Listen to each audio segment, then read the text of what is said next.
In the last video, I showed you how we can light up a 2.5 volt torch bulb using a 1.5 volt electric cell in an experiment. We simply have to connect the positive terminal of the cell with any one of the terminals of the bulb. And finally complete the circuit by connecting the negative terminal of the cell to the second terminal of the bulb.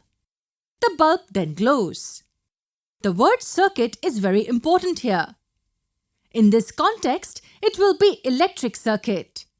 In simple words, it is the path along which an electric current can flow. You can see here that a closed loop is formed. All the terminals of the electric cell and the bulb are occupied. So here the electric current is flowing along a closed path. We say that electric circuit is complete.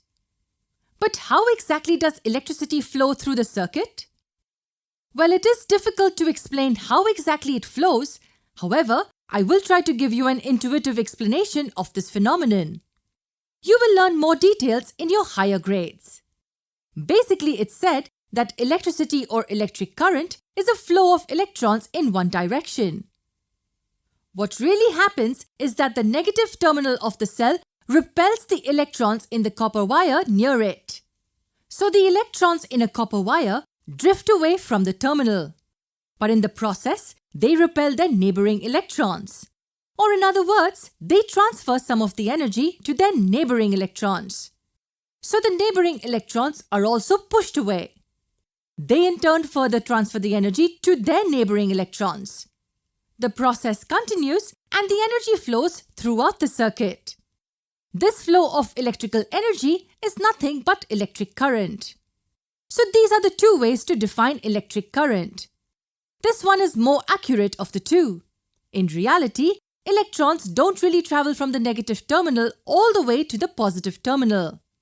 The electrons merely drift slightly from their rest position and transfer the energy to their neighbors. This is because the wire is a solid object and the density of atoms per unit volume is very high. Hence, there is no space available for electrons to travel all the way through. So it is this electrical energy that travels through the circuit. But how does the energy flow through the bulb? The electrons in the copper wire transfer this energy to the electrons in metal rod connected to one of the terminals. This energy then flows through the rod, through the filament and out from the second terminal. So in this way, the energy is transferred through the bulb.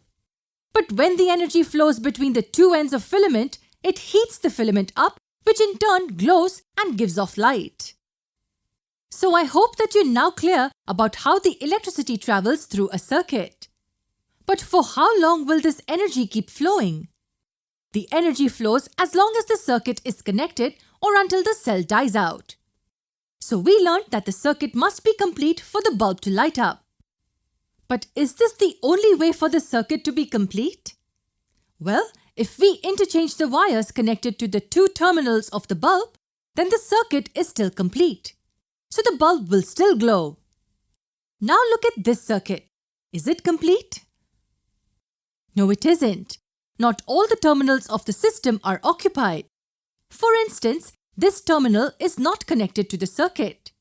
Here both positive and negative terminals of the battery are connected to only one terminal of the bulb. So what's happening here? The energy is flowing from the negative terminal of the cell directly to the positive terminal of the cell. Not only will the bulb not glow, but it will get even worse. The battery might explode and may severely injure us. You should never connect the positive and negative terminals directly.